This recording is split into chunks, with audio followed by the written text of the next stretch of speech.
Today I'm here in Sapporo, Hokkaido at the Adventure Travel World Summit, where 800 people from over 60 countries working in travel-related industries worldwide have gathered to participate in seminars, presentations, and tour experiences. Adventure travel is a popular form of tourism, primarily in Europe and North America, that involves hands-on experiences in nature, activities, and learning about different cultures. Give a big applause! The Adventure Travel World Summit is working to promote adventure travel, fostering relationships among people in the travel industry worldwide. In 2023, the summit took place in Hokkaido. The first time it was ever held in Asia. During a ceremony, performances of traditional songs and dances of the Ainu people took the stage. The Ainu are the indigenous people of the northern regions of the Japanese archipelago in and around Hokkaido. The traditions of the Ainu are being actively preserved today, particularly among their descendants living in Hokkaido. Prior to the start of the official opening ceremony of ATWS happening right behind me, there were 31 Hokkaido day trips held simultaneously, all starting in Sapporo. We accompanied 2 tours from a selection of 31, which offered Ainu cultural experiences, visiting Asahikawa City and Shiraoi Town. What impressions will the Ainu culture have on people from overseas? We set out to explore how foreign visitors perceive the unique characteristics of Ainu culture.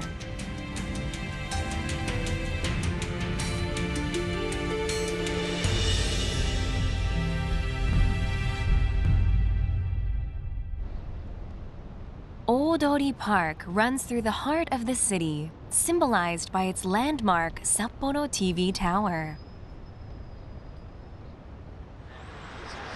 It also served as the meeting point for tour participants. Welcome to Hokkaido, Sapporo, in Japan. Ainu program to Asahikawa. Okay, my name is Kazu, a guide for you today. This tour had 14 international participants. Hi, I'm Linda. I'm from Norway. Linda from Norway.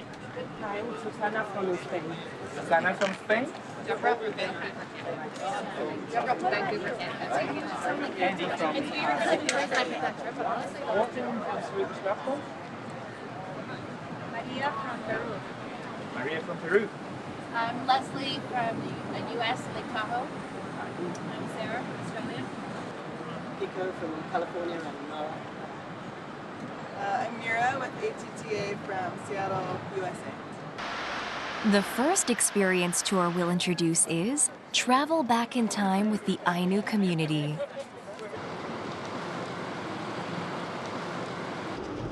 Our destination is Arashiyama, located outside of Asahikawa City, approximately a 2-hour drive from Sapporo. Welcoming the tour participants dressed in the traditional attire of the Ainu people is Kawamura Haruto.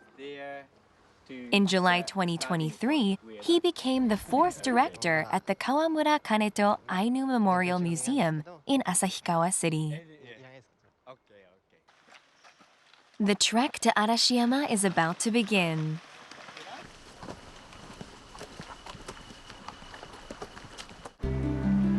Arashiyama is a sacred mountain revered by the Ainu people as Chinomishiri, our sacred place to pray.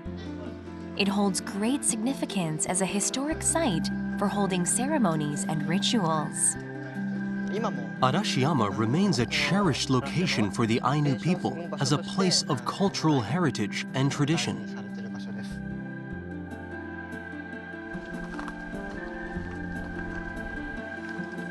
He spots a plant that was indispensable to the Ainu people. This is a plant called O Ubayuri. In the Ainu language, it is called ture. The O Ubayuri, a lily family plant, is native to Hokkaido.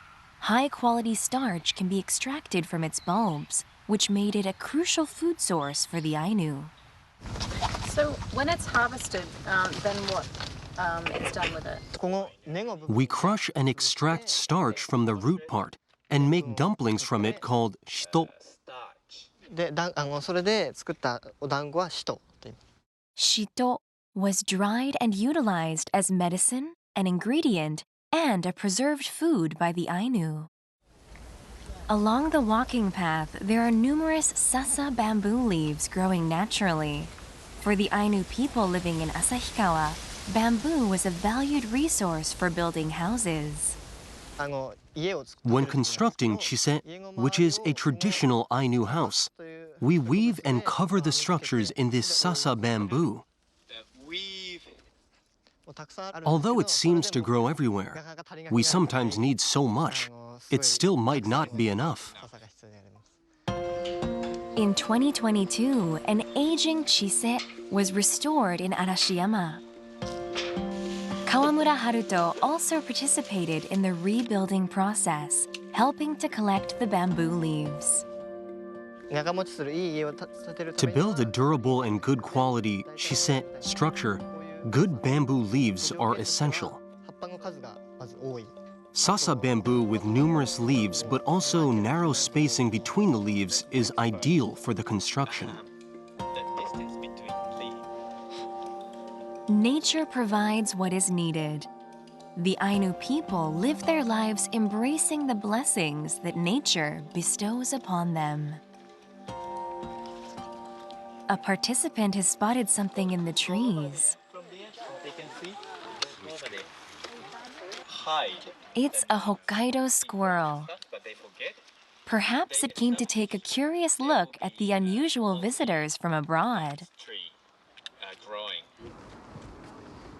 An hour into their hike, they reach a mountaintop observation deck.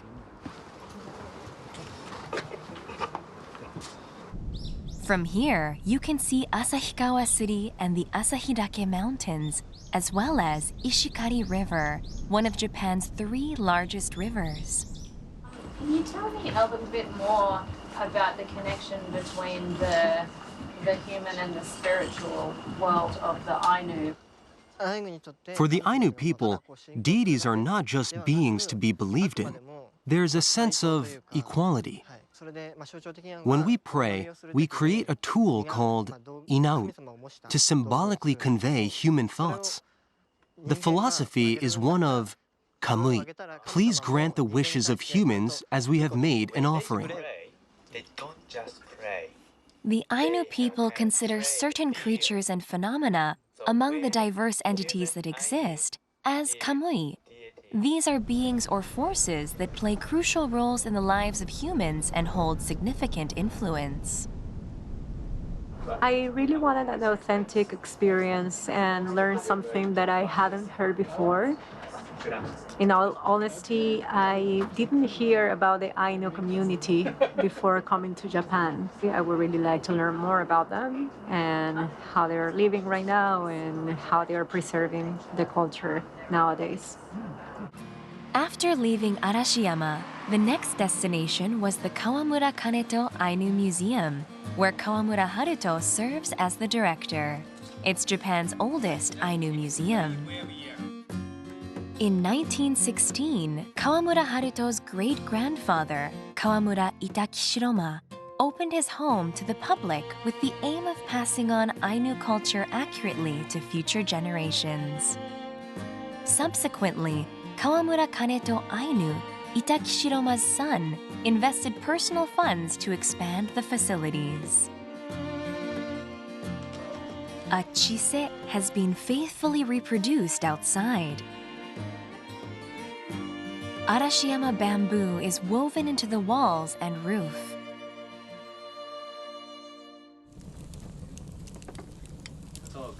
Kawamura Hisae, Kawamura Haruto's mother, welcomed the guests with a greeting in Ainu. Tanto. Poron no pirika. Anispa utara katkema utara. Arakiwa sonno sonno iaira kere. Isone kai saraki. Kawamura Hisae and other Ainu prepared a lunch with seasonal ingredients and traditional Ainu cuisine. There was ratashkep, made with pumpkin and nuts, and shito, made with rice.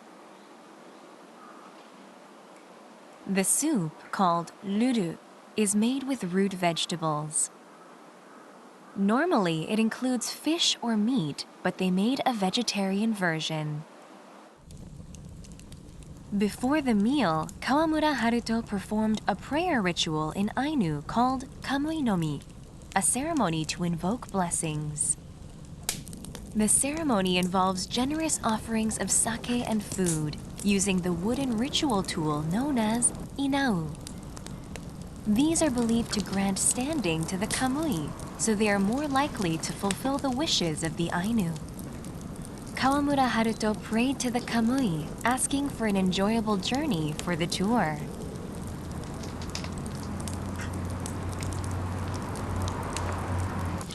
So we start. The Kawamura Kaneto Ainu Museum underwent a renewal in July 2023. It now features numerous exhibits including tools, clothing, and everyday items used by the Ainu people in their ceremonies and daily lives. These are ikupasui, the ceremonial tools used to convey wishes to the kamui, along with sake. These items are crucial because they are the direct means through which messages are delivered to the deities. The designs of these items are crafted to be distinct, as it is believed that the deities pay more attention to unique designs. This is an exhibit that depicts Iomante, a ceremony in which a bear is returned to the deities. Bears were not just hunted, but also captured and worshipped. The brown bear is the strongest creature in Hokkaido, and they would be hunted in their winter dens, where they hibernate. It was not uncommon to find bear cubs. In such cases, they would bring a cub home. People would take responsibility for raising it, beginning with feeding them with their own breast milk. After raising the cub for about 2 years, a ritual is performed to return the bear's soul to the kamui's world. In the ceremony, a variety of offerings are prepared, and they are returned to the kamui's realm to pass along stories from the human world. I think the reason I choose this tour is because of I'm interested in, because in the north of Sweden we have the Sami people with a lot of the same, as I see it now, the same traditions or same beliefs. The Sami people, primarily residing in Sweden, Norway, and Finland, traditionally sustained their livelihood through the nomadic herding and hunting of reindeer. They adorn themselves in vibrant traditional clothing and practice beliefs, venerating various spirits dwelling in the vast expanse of nature. Yeah, but the similarities, how the bear, for instance, how important it is, or how the Sami people also think about the bear as something almost human. So that is very interesting.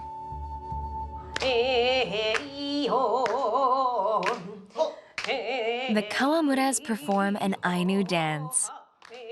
This is known as the sword dance, performed to ward away evil spirits. The Ainu used swords obtained through trade as protective spiritual tools.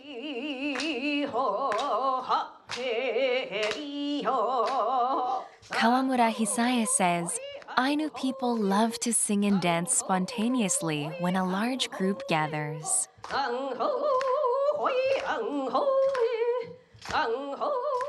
I think it's possible to perceive Ainu culture not only as a thing of the past, but also to overlay it on our present way of life.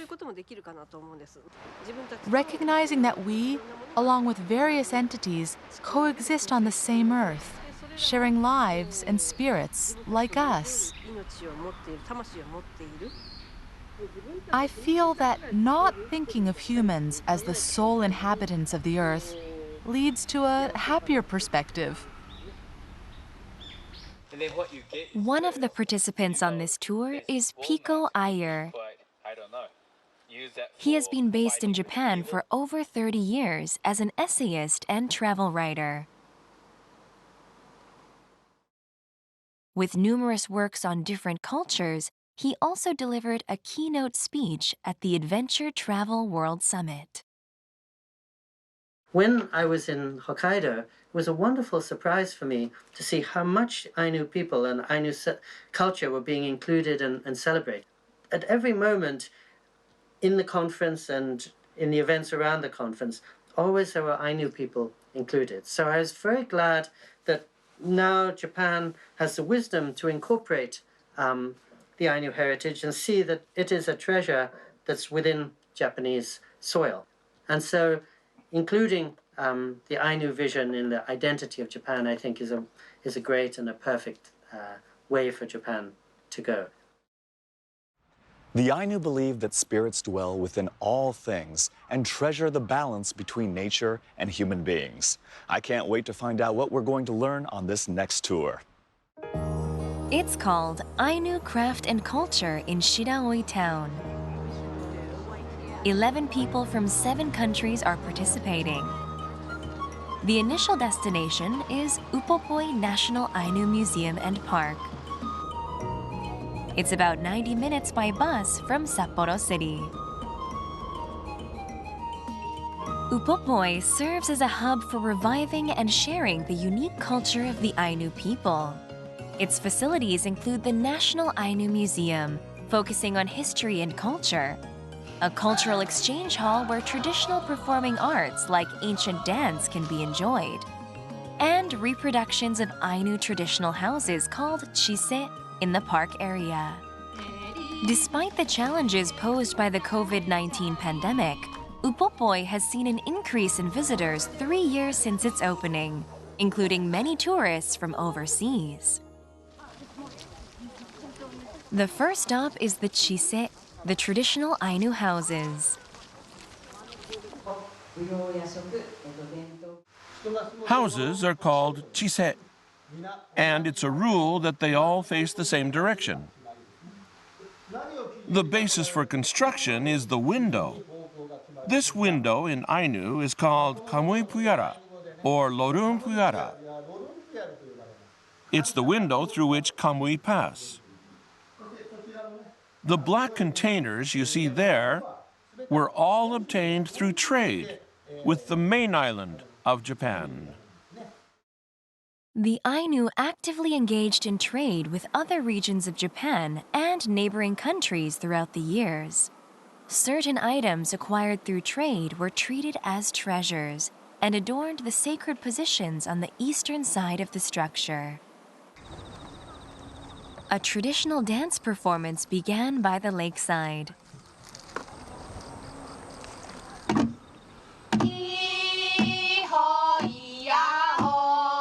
It's called upopo, where they sit and sing. They keep rhythm by tapping the lid of a container.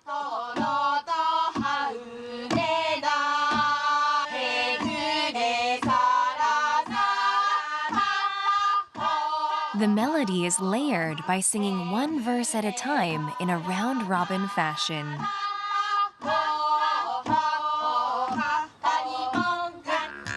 A performance of mukkuri, the traditional Ainu instrument, and traditional dances were also held.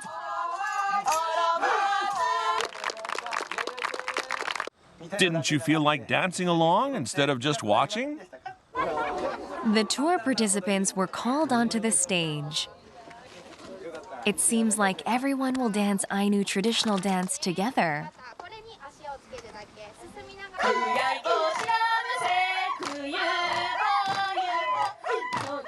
Traditional Ainu dance was registered as a UNESCO Intangible Cultural Heritage in 2009.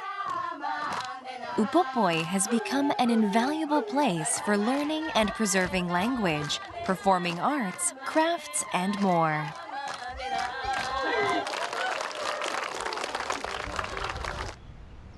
The next stop is the National Ainu Museum, which houses approximately 10,000 items, including clothing, tools, and crafts. Matsumoto Yoko has been a guide in Shiraoi town for many years. Please take a look over there. This was the formal attire for women. This glass necklace is called tamasai. The Ainu obtained the glass beads through trade. Tamasai were worn by women and are said to be passed down from mother to daughter. This is the formal attire for men. The beautiful embroidery patterns reflect the aesthetic sense of the Ainu. This headdress is called sapampe and was worn during ceremonies. The men would wear this headdress made of grapevines on their heads, and here there is a carving of a bear.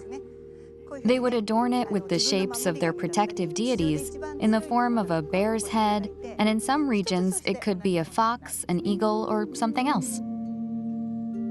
Can you tell us so overall, did you have a good experience here so far?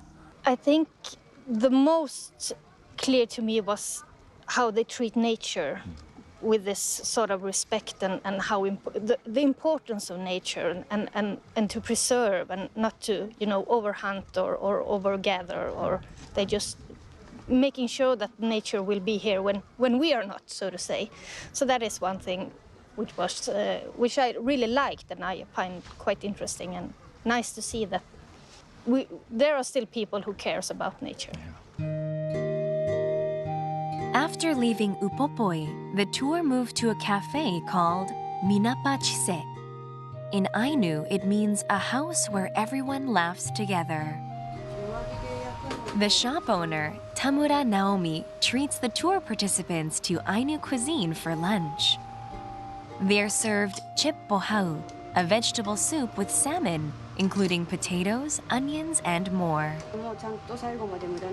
The seasoning includes salt and kombu kelp with the addition of a wild vegetable called pukusa at the end, adding a unique flavor.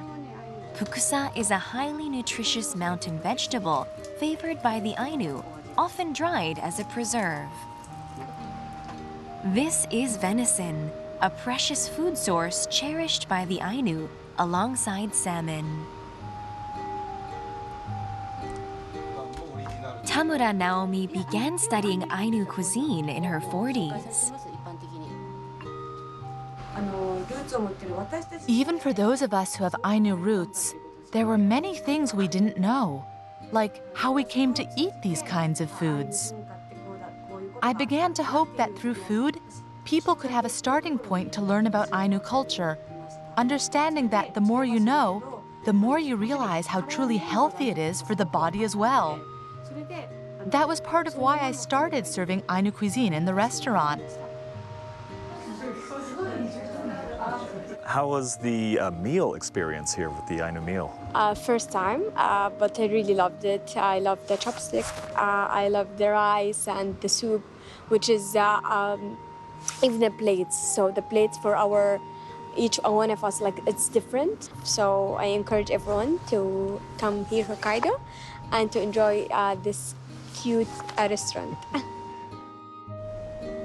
Wild animals made an appearance in Shiraoi as well, a herd of male Hokkaido deer. Although the tour were in the middle of their meal, they rushed outside to catch a glimpse. It's a sight unique to the rich nature of Hokkaido.